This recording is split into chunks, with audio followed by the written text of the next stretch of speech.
नमस्कार। एल्कोहल के lecture number 6 में आपका स्वागत है। आज इस लेक्चर में हम एल्कोहल्स में एसिडिटी को डिस्कस करेंगे। Acidity of alcohols.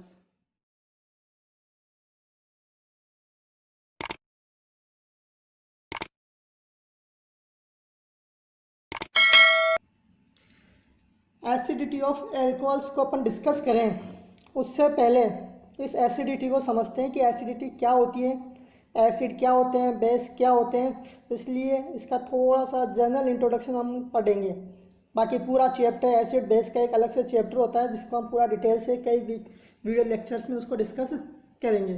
तो सबसे पहले बात करते हैं acidity. Acid and base, acid और बेस क्या होते हैं।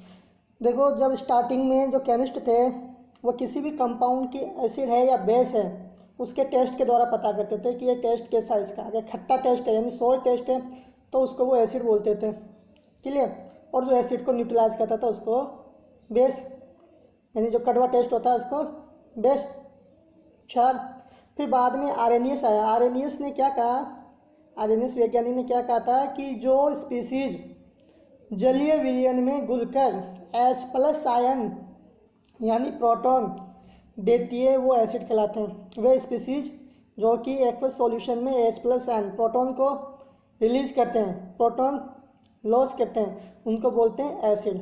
और जो स्पीसीज एक्वस सॉल्यूशन में OH- आयन को लॉस करते हैं, लूज करते हैं, उसको क्या बोलते हैं, बेस। ये तो कहा था आर्रेनियस ने। फिर उसमें कुछ ड्रॉबैक्स थे, कुछ कमियां थी, लिमिटेशंस थी, तो उसको ओवरकम करने के लिए ब्रॉन्स्टेड और लोरी ने कंसेप्ट दिया था। ब्रॉन्स्टेड और लोरी के अकॉर्डिंग एसिड क्या होता था, एसिड वे स्पीसीज होती थी जो कि प्रोटॉन लूज करती थी, और बेस क्या स्पीसीज थी जो कि प्रोटॉन को गेन करती थी, ठीक है। तो Lowry, according to Bronsted and Lowry, an acid is a species that loses a proton and base is a species that gains a proton, clear. यहाँ एग्जाम्पल दे रखा है मैंने। जब HCl की रिएक्शन H2O के साथ करवाते हैं तो हमें क्या प्राप्त होता है, Cl- आयन और H3O+ आयन। अब यहाँ देखो कि HCl से H+ आयन निकल रहा है, और जो H+ आयन निकल रहा है वह कौन ले रहा है, H2O, क्योंकि ऑक्सीजन के ऊपर लोन पेयर्स हैं। तो यहाँ पर जो HCl है, जो H+ आयन निकाल रहा है, इसको बोलते हैं एसिड। और जो H2O है, जो इस HCl से H+ को ले रहा है, प्रोटॉन को ग्रहण कर रहा है, उसको बोलते हैं अपन बेस। अब आप देखो यहाँ Cl- आयन बना और H3O+ आयन बना। अब यहाँ पर आप चेक करो कि H3O+ आयन H+ क्लोरीन को देकर, क्लोराइड आयन को देकर क्या बना रहा है, H2O और HCl। अगर बैकवर्ड में जाएं तो यहाँ पर जो Cl- है वह क्या कहलाएगा, अपना बेस, क्योंकि इसके पास लोन पेयर है और यह H3O+ आयन से हाइड्रोजन प्रोटॉन है ना, पॉजिटिव चार्ज हाइड्रोजन को बोलते हैं प्रोटॉन, उसको एक्सेप्ट करता है, तो ये क्या कहलाएगा, बेस। और H3O+ आयन चूंकि हाइड्रोजन प्लस प्रोटॉन को डोनेट कर रहा है, दे रहा है, तो उसको क्या बोलेंगे अपन, एसिड, क्लियर। एसिड और बेस जब रिएक्शन होती है उनको बोलते हैं एसिड बेस रिएक्शन या प्रोटॉन ट्रांसफर रिएक्शन, क्लियर। आगे देखो, the reaction of N acid with A base is called an acid base reaction और ए प्रोटॉन ट्रांसफर रिएक्शन। एसिड की बेस के साथ जो रिएक्शन होती है उसको बोलते हैं एसिड बेस रिएक्शन, और जो ये रिएक्शंस होती हैं उनको अपन प्रोटॉन ट्रांसफर रिएक्शन भी बोलते हैं, clear.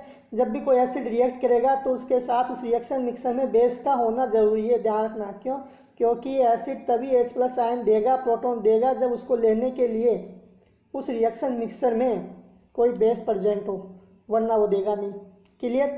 Acid base reactions are reversible. Acid base जो रिएक्शन होती है वो रिवर्सिबल होती है। रिवर्सिबल का मतलब दोनों साइड में होती है, फॉरवर्ड डायरेक्शन में भी और बैकवर्ड डायरेक्शन में भी। यहाँ देखो आप A+ B मिलकर क्या बना रहे हैं, C+D। अगर ये फॉरवर्ड डायरेक्शन में तो A और B मिला रहे हैं C और D, और C और D आपस में मिलकर क्या बना रहे हैं, A और B। तो इस प्रकार जो रिएक्शन होती है उनको बोलते हैं अपन रिवर्सिबल रिएक्शन। और जो इरिवर्सिबल रिएक्शन होती है वो केवल एक ही डायरेक्शन में होती है। जैसे A+B बना रहे हैं C और D, लेकिन C और D वापस A+B नहीं बना रहे हैं, तो ये ओनली वन साइड में होती है, एक ही डायरेक्शन में होती है, तो उसको बोलते हैं irreversible reaction. When an acid lose a proton, the resulting species without the proton is called the conjugate base of the acid. Or when base gains a proton, the resulting species with the proton called the conjugate acid of the base. ये terminology जैसे हम पढ़ते हैं ना conjugate acid conjugate base, तो क्या होता है जब एसिड H+ आयन देकर H+ आयन निकाल कर जो स्पीसीज बनती है उसको बोलते हैं कंजुगेट बेस, एसिड का कंजुगेट बेस। यहाँ आप एग्जांपल देखो HCl से हाइड्रोजन प्लस H+ प्रोटॉन निकला, क्या बना Cl- आयन, तो ये H+ क्या कहलाएगा एसिड, और Cl- आयन क्या है इसका कंजुगेट बेस। इसी प्रकार H2O इस HCl से प्रोटॉन लेगा वो क्या बना लेगा H3O+, तो H2O क्या हुआ बेस, और H3O+ आयन क्या हुआ इसका कंजुगेट एसिड। तो जो कंजुगेट एसिड होता है उसमें बेस से एक प्रोटॉन ज़्यादा होता है, एक हाइड्रोजन ज़्यादा होता है। ध्यान रखना कंजुगेट एसिड में एक हाइड्रोजन ज़्यादा होता है बेस से, और बेस में एक हाइड्रोजन कम होगा कंजुगेट एसिड से। इस प्रकार से याद कर लो। अब आगे बढ़ो। एसिडिटी क्या होती है? Acidity is a measure of the tendency of a compound to lose a proton, whereas basicity is a measure of a compound's affinity for a proton. तो एसिडिटी क्या है? अम्लीयता क्या है? किसी भी कंपाउंड की प्रोटॉन लूज करने की जो टेंडेंसी है उसका मेजर होता है एसिडिटी, कि कोई कंपाउंड कोई एसिड कितनी आसानी से कितनी तीव्रता से प्रोटॉन को लूज कर रहा है, प्रोटॉन निकाल रहा है, तो उसकी एसिडिटी ज़्यादा होगी। अगर कोई प्रोटॉन को आसानी से नहीं निकाल रहा है तो उसकी एसिडिटी कम होगी। इसी प्रकार बेसिसिटी क्या होती है? बेसिसिटी किसी प्रोटॉन के प्रति उस बेस की एफिनिटी होती है। अगर कोई प्रोटॉन कोई हाइड्रोजन किसी बेस के साथ बहुत मजबूती के साथ जुड़ा हुआ रहता है, ठीक है, उसकी एफिनिटी उसका लगाव बहुत ज़्यादा होता है, तो वह स्ट्रॉन्ग बेस कहलाता है। स्ट्रॉन्ग बेस तभी तो कहलाना क्योंकि उसने आसानी से लोन पे दिए प्रोटॉन को, और लोन पे देके बहुत स्ट्रॉन्ग बॉन्ड यानी बहुत मजबूती से उसको पकड़ के रखा है, तो उसको क्या बोलते हैं, उसकी बेसिसिटी ज़्यादा होगी। अब एक चीज़ देखो आप, अगर एसिड प्रोटॉन को निकाल कर क्या बना रहा है? Conjugate base. अगर बनने वाला कंजुगेट बेस ज़्यादा स्टेबल होगा, उसकी स्टेबिलिटी ज़्यादा होगी, तो उसका जो कंजुगेट एसिड है उसकी एसिडिटी ज़्यादा होगी, क्योंकि स्टेबल कंजुगेट बेस का मतलब होता है वीक बेस। स्टेबल का मतलब उस पर जो नेगेटिव चार्ज है वो स्टेबल है, वो आसानी से किसी को देगा नहीं, तो उसकी बेसिसिटी कम होगी। तो कंजुगेट बेस, बनने वाला कंजुगेट बेस अगर स्ट्रॉन्ग है, वो स्टेबल, तो एसिडिटी ज़्यादा होगी एसिड की। और अगर बनने वाला कंजुगेट बेस कम स्टेबल है, वीक स्टेबल का मतलब उसकी बेसिसिटी ज़्यादा है, उसका बेसिक जो लोन पे देने की टेंडेंसी वो ज़्यादा है, तो वो जो एसिड है वो क्या होगा? वीक होगा। समझ में आ गई? क्योंकि उससे हाइड्रोजन की जब कंजुगेट बेस की बेसिसिटी ज़्यादा होगी, उसके जो स्टेबिलिटी कम होगी यानी बेसिसिटी ज़्यादा होगी, तो प्रोटॉन उसके साथ मजबूती से जुड़ा रहेगा और उस प्रोटॉन को आसानी से निकाला नहीं जा सकता, क्योंकि उसके लिए कुछ इफेक्ट्स लगाने पड़ेंगे अलग से। तो वो जब आसानी से नहीं निकलेगा तो उसकी एसिड की एसिडिटी क्या हो जाएगी? कम। तो the stronger the acid the weaker is conjugate base. Acid जितना स्ट्रॉन्ग होगा उसका कंजुगेट बेस उतना ही वीक होगा, क्योंकि बनने वाला कंजुगेट बेस स्टेबल हो रहा है। समझ में आ गई? दूसरी चीज़, the stronger the base the weaker its conjugate acid. अगर कोई बेस कितना ज़्यादा स्ट्रोंगर है तो उसका कंजुगेट एसिड क्या होगा? वीक। ये टर्म आपको याद करना। स्टेबल, कोई ज़्यादा स्टेबल होता है तो उसकी रिएक्टिविटी कम होती है। समझ में आई? रिएक्टिविटी और स्टेबिलिटी में इन्वर्सली प्रोपोर्शनल का अंतर होता है। अगर कोई ज़्यादा स्टेबल है तो उसकी रिएक्टिविटी कम होती है, और कोई ज़्यादा रिएक्टिविटी है किसी की तो उसकी स्टेबिलिटी कम होती है। बाकी पूरा अपन एसिडिटी, बेसिसिटी, ये सब कुछ अपन एसिड बेस के अलग चैप्टर में पूरा डिस्कस करेंगे कई वीडियोज़ में। एक चीज़ और कि जब एसिडिटी को अपन मेजर करते हैं तो एक पीके वैल्यू काम आती है, पीकेए।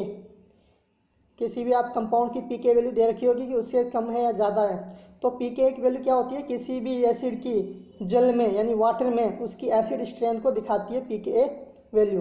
क्लियर। अगर पीके वैल्यू कम है तो स्ट्रॉन्ग एसिड है, और पीके वैल्यू अगर ज़्यादा है तो वो वीक एसिड है। समझ में आई? क्योंकि पीके वैल्यू जैसे के होता है ना, एसिड डिसोसिएशन कांस्टेंट को बोलते हैं के ए, और के की जो पीके बराबर होता है माइनस लॉग के। ये अपन पीएच पीके जब आगे पढ़ेंगे पूरा तो उसमें अच्छे से डिस्कस करेंगे। चलिए अपन जो अपना मेन टॉपिक है एल्कोहल्स में एसिडिटी उसको डिस्कस करते हैं। The acidity of a compound can be qualitatively evaluated by analysing the stability of its conjugate base. Clear. किसी भी एसिड की एसिडिटी को उसके द्वारा जो एस प्लस प्रोटॉन निकालने के बाद में जो एल्कोक्साइड आयन जो आयन बनता है, कंजुगेट जो बेस बनता है, कंजुगेट बेस, उसकी स्टेबिलिटी के आधार पर अपन एनालाइज कर सकते हैं।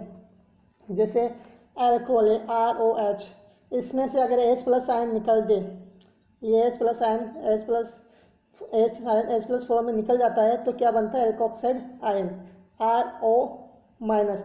अगर ये बनने वाला एल्कोक्साइड आयन स्टेबल होता है, ठीक है, यानी कि स्टेबल है, तो ये एसिड की एसिडिटी ज़्यादा होगी, अपन ने अभी डिस्कस किया। और अगर इसकी स्टेबिलिटी कम है तो ये एसिड वीक होगा, क्योंकि इसकी स्टेबिलिटी का मतलब है कि ये RO माइनस अगर नेगेटिव चार्ज इस पर स्टेबल हो रहा है तो मतलब H प्लस को आसानी से निकाल सकता है। इसको दूसरे तरीके से देखो कि OH बॉन्ड में ऑक्सीजन की इलेक्ट्रॉन नेगेटिविटी क्या है, ज़्यादा, हाइड्रोजन की क्या है, कम। तो OH बॉन्ड के इलेक्ट्रॉन अधिकतर किसकी तरफ डिस्प्लेस होंगे, ऑक्सीजन की तरफ।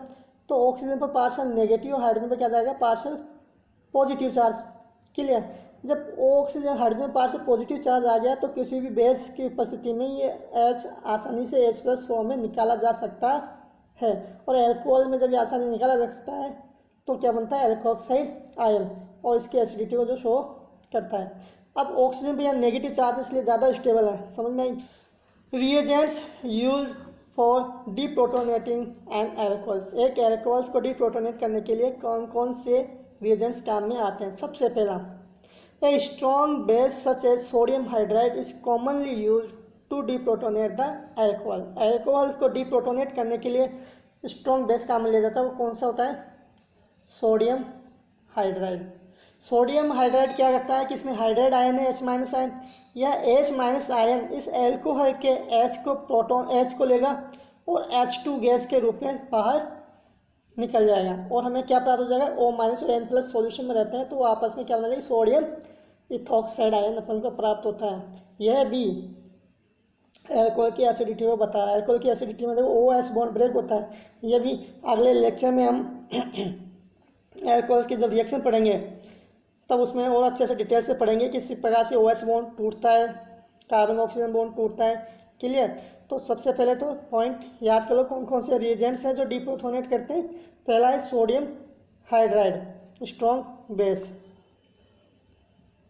दूसरा है मेटल्स लाइक लिथियम, सोडियम और potassium react with alcohol and liberate H2 gas and product is alkoxide ion. Sodium alkoxide हो गया। यहाँ पर भी सोडियम मेटल के साथ जब रिएक्शन करवाते हैं एल्कोहल की तो H2 गैस लिबरेट होती है और क्या प्राप्त होता है अपन को, सोडियम एथोक्साइड। अगली जो रिएक्शन है जो एल्कोहल्स में अपन डिप्रोटोनेट कर सकते हैं, जैसे गिगनार रिएजेंट के साथ रिएक्शन। एल्कोहल्स की जब गिगनार रिएजेंट के साथ रिएक्शन करवाते हैं तो हमें क्या प्राप्त होता है, एल्केन और RMgX। ये क्यों, ये किसको दिखाता है, ये शो करता है एसिड बेस रिएक्शन को, क्योंकि RMgX में अपन पहले पढ़ चुके हैं कि R पे क्या होता है, नेगेटिव चार्ज, और एज स्ट्रॉन्ग बेस और स्ट्रॉन्ग न्यूक्लियोफाइल की तरह बिहेव करता है। और जिन कंपाउंड्स में अगर एक्टिव हाइड्रोजन एटम प्रेजेंट है तो उस हाइड्रोजन को लेकर गिगनार रिएजेंट क्या बना देता था, एल्केन। तो यहाँ भी एल्कोहल्स में O के साथ क्या जुड़ा हुआ है, ऑक्सीजन के साथ हाइड्रोजन, जो कि एक्टिव है। क्यों एक्टिव है? क्योंकि इसके साथ ऑक्सीजन जुड़ा हुआ है जिसकी इलेक्ट्रॉन नेगेटिविटी ज़्यादा है, जिसके कारण बॉन्ड के इलेक्ट्रॉन ऑक्सीजन की तरफ होते हैं, हाइड्रोजन को पॉजिटिव चार्ज होता है। तो और ये एसिड बेस रिएक्शन के द्वारा एल्केन्स का निर्माण कर लेते हैं। अब बात करते हैं factors affecting the acidity of alcohols and phenols.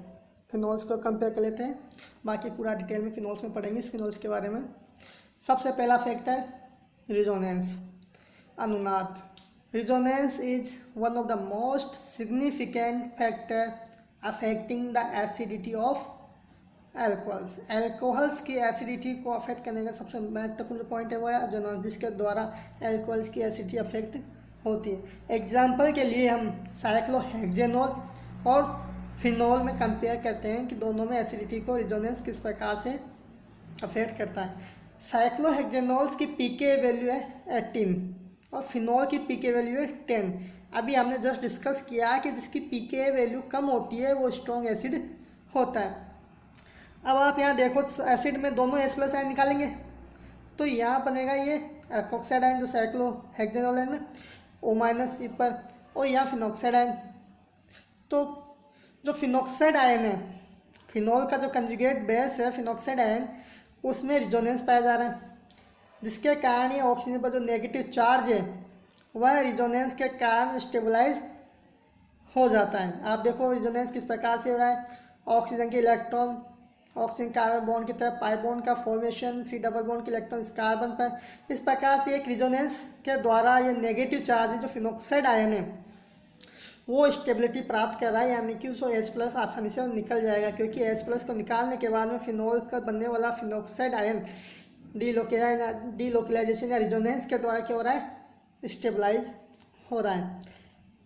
Okay, लेकिन जो अपना साइक्लोहेक्सेनॉल है, अगर उसमें से मैं H को निकाल के जो एल्कोक्साइड आयन बनाऊँ तो उसमें रिजोनेंस नहीं पाया जाता, इसमें रिजोनेंस नहीं हो, जबकि फिनॉक्साइड आयन में रिजोनेंस हो रहा है, जिसके कारण स्टेबल हो रहा है। तो इस कारण से जो फिनॉक्साइड आयन है, जो फिनॉल है, उसकी जो एसिडिटी है वह इस जो साइक्लोहेक्सेनॉल है उससे कम से कम 10 करोड़ गुना ज़्यादा होती है, क्योंकि बनने वाला नेगेटिव चार्ज है जो एनायन में जो ऋणायन में स्टेबलाइज हो रहा है। क्योंकि आप ध्यान रखना, कोई भी किसी भी स्पीसीज पर अगर पॉजिटिव चार्ज है या नेगेटिव चार्ज है तो वो अनस्टेबल होता है, उसकी स्टेबिलिटी कम होती है।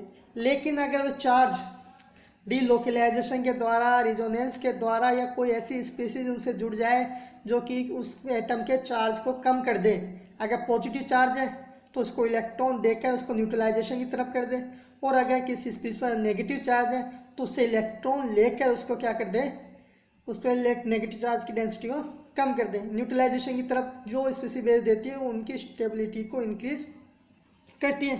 अब यहाँ पर जो नेगेटिव चार्ज है वो डीलोकलाइज रिजोनेंस के द्वारा स्टेबल हो रहा है, इसलिए इसकी स्टेबिलिटी ज़्यादा है, यानी कि इसके जो फिनोल कंजुगेट एसिड है उसकी एसिडिटी ज़्यादा होगी। पहला रीजन रिजोनेंस के द्वारा, इस प्रकार से हम समझ सकते हैं। अब इसकी जो फिनॉक्साइड आएंगे जो रिजोनेंस के द्वारा स्टेबल है, तो यहाँ पर हम फिनोल्स में जो बेस लेने की ज़रूरत है वो स्ट्रॉन्ग बेस लेने की ज़रूरत नहीं है, वो के हाइड्रोक्साइड आयन से भी H+ को डोनेट करके क्या बना लेगा, सोडियम फिनॉक्साइड आयन। जैसे यहाँ पर NaOH लिया है अपन ने फिनोल्स में, जबकि हमने जब साइक्लोहेक्सेनॉल पढ़ा था तो वहाँ पर स्ट्रॉन्ग बेस चाहिए था सोडियम हाइड्राइड, क्लियर। लेकिन यहाँ पर क्या है, NaOH के द्वारा भी इसका आसानी से डीप्रोटोनेशन हो सकता है, क्योंकि निकलने वाला जो O- आयन है फिनॉक्साइड आयन जो बनेगा वो स्टेबलाइज हो जाएगा रिजोनेंस के कारण। अब दूसरा इफेक्ट है इंडक्टिव इफेक्ट। इंडक्टिव इफेक्ट के लिए भी अपन एग्जांपल्स देखते हैं दो, कि इंडक्टिव इफेक्ट किस प्रकार से अफेक्ट करता है एसिडिटी को। इंडक्टिव, अभी यहाँ पर देखो आप, एथेनॉल से एक हाइड्रोजन निकाला अपन ने, एथोक्साइड आयन बने, और ट्राइक्लोरोएथेनॉल से भी हाइड्रोजन आयन निकालेंगे तो दोनों में ऑक्सीजन पर नेगेटिव चार्ज है, क्लियर। लेकिन एथेनॉल में इस कार्बन से 3 हाइड्रोजन जुड़े हुए हैं, जबकि इस कार्बन से कितने क्लोरीन जुड़े हुए हैं, 3। यह हाइड्रोजन जगह क्या है, क्लोरीन 3।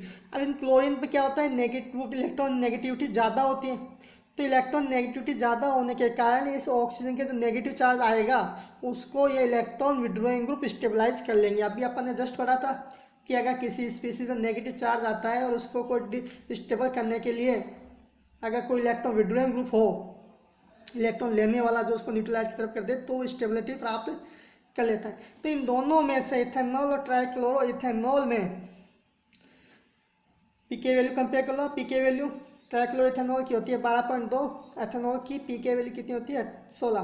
तो ट्राइक्लोरो इथेनॉल ज़्यादा स्टेबल, ज़्यादा एसिड है। ट्राइक्लोरो इथेनॉल की एसिडिटी ज़्यादा होती है। क्यों? क्योंकि इसके बाद जो हाइड्रोजन आयन को निकालने के बाद H+ आयन निकालने के बाद बनने वाला जो एल्कोक्साइड आयन है वह 3 क्लोरीन एटम जो कि मोर इलेक्ट्रॉन नेगेटिव एटम है, उनके कारण ये स्टेबल होता है, जिसके कारण इसकी एसिडिटी इंक्रीज होती है। क्लियर? आगे देखो सोल्यूशन इफेक्ट। तीसरा जो इफेक्ट है वह है सोल्यूशन इफेक्ट। सोल्यूशन इफेक्ट कैसे है कि जो बनने वाला एल्कोक्साइड आयन अगर सॉल्वेंट मॉलिक्यूल के द्वारा स्टेबलाइज हो जाए, सॉल्वेंट मॉलिक्यूल्स के द्वारा स्टेबलाइज हो जाए तो उसकी एसिडिटी ज़्यादा होती है, क्योंकि बनने वाला एल्कोक्साइड आयन क्या हो रहा है स्टेबल। या एग्जांपल देखो एथेनॉल और ट्राइसरी ब्यूटेनॉल। एथेनॉल में जिस कार्बन से OH जुड़ा हुआ है उसके केवल एक ही मेथिल ग्रुप जुड़ा हुआ है, जबकि ट्राइसरी ब्यूटेनॉल में 3 मेथिल ग्रुप जुड़े हुए हैं। ब्रांचिंग हो रही है यहाँ पर। जब ब्रांचिंग होगी तो यहाँ पर स्टेरिक फैक्टर काम करेगा, स्टेरिक हिंड्रेंस उत्पन्न होगी। स्टेरिक हिंड्रेंस उत्पन्न होने के कारण ये जो एल्कोक्साइड आयन बनेगा इसका माइनस और इसका माइनस, तो यहाँ पर आप देखो कि यहाँ पर जो O- आयन है अगर सॉल्वेंट में वाटर लूँ तो O- आयन वाटर के H+ आयन के द्वारा गिरे हुए रहते हैं। क्लियर? जैसे ये O- आयन है तो यहाँ H+, इस प्रकार से अपन ने जब सॉल्यूशन पढ़ा था पिछले लेक्चर में उसमें भी देखा था किस प्रकार से हो। तो बनने वाला अगर एल्कोक्साइड आयन सॉल्वेंट मॉलिक्यूल के द्वारा स्टेबलाइज हो रहा है तो उसकी एसिडिटी भी ज़्यादा होगी। यह एग्जांपल देखो, डायग्राम देख रहे एथोक्साइड आयन में सॉल्वेंट मॉलिक्यूल जैसे 4 दिखा रहे हैं आपको, ऐसे दिखाने के लिए कि यहाँ पर 4 सॉल्वेंट मॉलिक्यूल के द्वारा ये स्टेबलाइज हो रहा है, जबकि टर्सरी ब्यूटॉक्साइड आयन में 3 सोलेंट मॉलिक्यूल है, यानी कि यहाँ पर सोलेंट मॉलिक्यूल कम है, यानी कि सोलेंट मॉलिक्यूल के द्वारा स्टेबलाइज कम हो रहा है। स्टेरिक हिंड्रेंस हो रही है उत्पन्न। स्टेरिक हिंड्रेंस होने के कारण, जो त्रिविम बाधा होने के कारण सोलेंट मॉलिक्यूल्स इस टर्सरी ब्यूटॉक्साइड आयन को ज़्यादा स्टेबलाइज नहीं कर पाते, जिसके कारण उसका कंजुगेट जो एसिड है उसकी एसिडिटी क्या हो जाती है कम। क्लियर? ये रेफरेंसेज है। धन्यवाद।